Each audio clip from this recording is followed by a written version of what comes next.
Hi అండి. మా husband మార్కెట్కి వెజిటేబుల్స్ తెద్దామని వెళ్తే ఇంకా వస్తూ దారిలో మ్యాంగోస్ కనిపించాయంట. బంగినపల్లి మామిడికాయలో ఈ 3 కాయలు వచ్చేసి 250 అలా చెప్పారంట. 200కి అడిగితే ఇచ్చారంట. అంటే స్టార్టింగ్ కదా, కొంచెం కాస్ట్ ఎక్కువగానే ఉంది.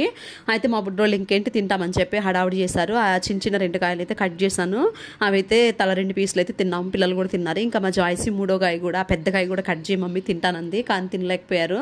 ఇంకా అలా మూత పెట్టేసి ఉంచితే ఎండ కదా, ఫ్రిడ్జ్ కూడా లేదు, మళ్ళీ పాడైపోతాయి అని చెప్పి నేను ఏం చేశానంటే కొంచెం టైం తీసుకొని వీళ్ళకి మిల్క్ షేక్ లాగా చేసిద్దామని చెప్పి ఏం చేశానంటే కాగబెట్టిన పాలు ఆల్రెడీ ఉంటే అందులో కొన్ని జీడిపప్పులు అయితే వాష్ చేసి ఆ పాలలో నానబెట్టేసి కావాల్సినన్ని మామిడికాయ ముక్కలు మిక్సీ గిన్నెలోకి తీసుకొని ఈ జీడిపప్పు, పాలు, పటికి బెల్లం, అసలు షుగర్ అనేది వేయనండి నేను, ఈ పటికి బెల్లం వేసేసి మిక్సీ పట్టాను. తర్వాత మళ్ళీ ఇంకొన్ని మిల్క్ అయితే యాడ్ చేసుకొని మిక్సీ పట్టి ఇంకా గ్లాస్లోకి వేసేసిన తర్వాత వాటిపైన హార్లిక్స్ అయితే వేస్తే టేస్ట్ అండి మామూలుగా లేదు. అసలు తాగుతారో లేదో అనుకున్నాను కానీ చాలా ఇష్టంగా తాగారు.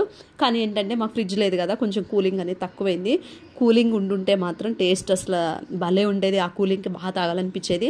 అప్పటికి నేను చాలా స్పీడ్గానే తాగేసాను. మా పిల్లలు కూడా తాగుతారు లేదో అనుకున్నాను కానీ వాళ్ళు కూడా తాగేసారు. మ్యాంగో టేస్ట్ కూడా చాలా స్వీట్గా బాగుందండి, కానీ కూలింగ్ ఉంటే బాగుండేది.